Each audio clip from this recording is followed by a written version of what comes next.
सभी को नमस्कार एंड वेलकम। आज के वीडियो में हम वीकली क्लियरिंग अब मंथली क्लियरिंग अब आने वाली है 3 दिन बाद। तो आज हम दो स्टॉक के बारे में समझेंगे कि इन दोनों स्टॉक के अंदर एक्सपायरी के चलते क्या हो सकता है। पहले स्टॉक का नाम है LIC हाउसिंग फाइनेंस। इसका जो वीडियो है मैंने अभी कुछ दिन पहले भी इसका एक वीडियो बनाया था रिजल्ट से पहले, जिसके अंदर मैंने आपको ये मेंशन करके दिया था कि इस LIC के अंदर एक यहाँ पे पहले एक रजिस्टेंस मल्टीपल रजिस्टेंस यहाँ पे फॉर्म हो रहा था 310 रुपये का, जिसको स्टॉक ऊपर की साइड ब्रेक नहीं कर पा रहा था। आप ये देख रहे हैं मल्टीपल रजिस्टेंस इस स्टॉक के अंदर फिल हो रहे थे, जो कि रजिस्टेंस का जो एरिया था वो 310 रुपये का एरिया था, जिसके अंदर स्टॉक बार बार इस एरिया को छूता तो था, मगर इस एरिया को छूते ही स्टॉक नीचे के ट्रेंड में आ जाता था, जैसे कि आपको यहाँ पे दिख भी रहा है। तो मैंने उसके अंदर आपको ये बताया था कि स्टॉक 310 रुपये के ऊपर जब इसने ये ब्रेकआउट दिया था क्लियरिंग से पहले, तो मैंने आपको बोला था कि स्टॉक के अंदर अब जो पहले रेजिस्टेंस का काम कर रहा था, अब यहाँ पे ये इसके लिए सपोर्ट का काम करेगा, 310 रुपये का सपोर्ट का काम करेगा, जिसके ऊपर स्टॉक का जो टारगेट है वो 340 रुपये के आसपास का रहेगा। और आपने देखा उसके बाद स्टॉक ने आपको 345 रुपये तक के 44 रुपये तक के हाई यहाँ पे बना के दिखा दिए, और जिसके अंदर स्टॉक का जो अब तक का जो सपोर्ट है वो अभी तक ब्रेक नहीं हुआ है और वो 310 के सपोर्ट के आसपास ही चल रहा है। तो अभी रिसेंटली में जो स्टॉक बंद हुआ है वो 322 रुपये के आसपास बंद हुआ है। स्टॉक के अंदर आप ये मान के चलें, अब ये स्टॉक अगर 335 रुपये के ऊपर यहाँ पे 335 रुपये के ऊपर कंटिन्यू अगर सस्टेन नहीं करेगा तो इस स्टॉक के अंदर आपको फर्दर तेजी नहीं देखने को मिलेगी। 335 रुपये का इस स्टॉक के अंदर रजिस्टेंस रहेगा। 335 रुपये के ऊपर ये स्टॉक आपको 345 तक के मैक्सिमम लेवल दिखा सकता है। यानी हम ये कह रहे हैं कि ये स्टॉक का सारा रेजिस्टेंस का एरिया है। स्टॉक के अंदर ज़्यादा तेजी नहीं दिख रही है और स्टॉक जो अभी बंद हुआ वो 310 रुपये के आसपास बंद हुआ है। स्टॉक में आप ये समझ लीजिए, यदि स्टॉक 318 रुपये के नीचे होल्ड कर लिया, अगर स्टॉक ने आने वाले दिनों में 318 रुपये के नीचे इसने स्टॉक ने होल्ड कर लिया, तो ये स्टॉक आपको जो इसका सपोर्ट है, ये वाला जो लास्ट सपोर्ट है 310 रुपये के आसपास आता दिखाई देगा। और अगर स्टॉक ने 310 रुपये का भी लेवल बहुत आसानी से तोड़ दिया और इसके नीचे इसने सस्टेन कर लिया, जो कि इसका फाइनल सपोर्ट निकल के आ रहा है, तो स्टॉक के अंदर आपको वापस वही ट्रेंड देखने को मिलेगा जो कि ट्रेंड इसका 310 रुपये से पहले यहाँ पे बना हुआ था।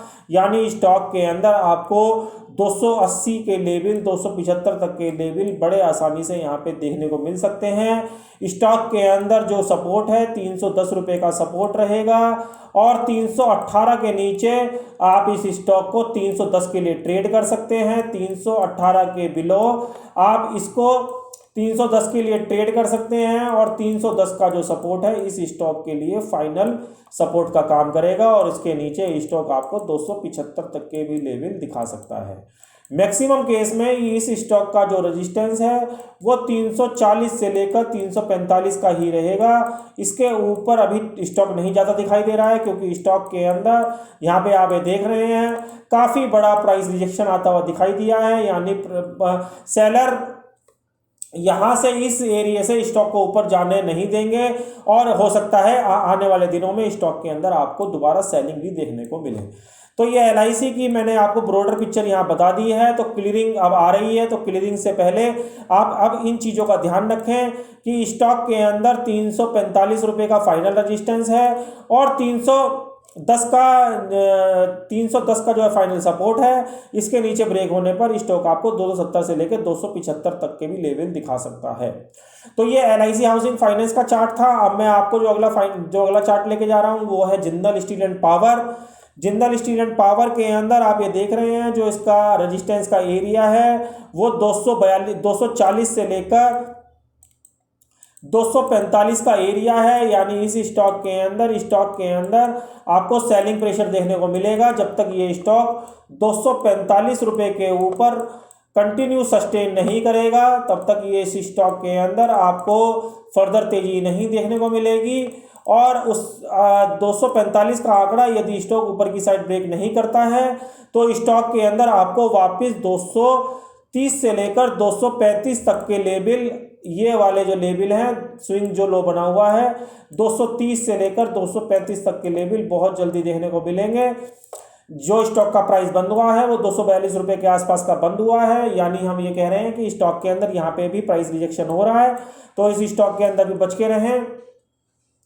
230 और 235 का भी अगर ये सपोर्ट तोड़ता है तो इस स्टॉक के अंदर आपको काफ़ी अच्छी मंदी देखने को मिल सकती है, जो कि मंदी इस स्टॉक को 220 फर्स्ट राउंड में, इस वाले राउंड में 220 और उसके बाद आपको 209 तक के भी लेवल इस स्टॉक के अंदर देखने को मिल सकते हैं। इसका जो सपोर्ट है स्टॉक का, अभी ये मान के चलें इस स्टॉक के अंदर जो सपोर्ट रहेगा वो 238 रुपये के आसपास का रहेगा, यानी स्टॉक 238 रुपये के नीचे 220 रुपये तक के लेवल छू सकता है और उसके बाद 209 रुपये तक के भी लेवल छू सकता है। ये स्टॉक का जो आप देख रहे हैं ये मैं आपको 1 घंटे के चार्ट पे बता रहा हूँ।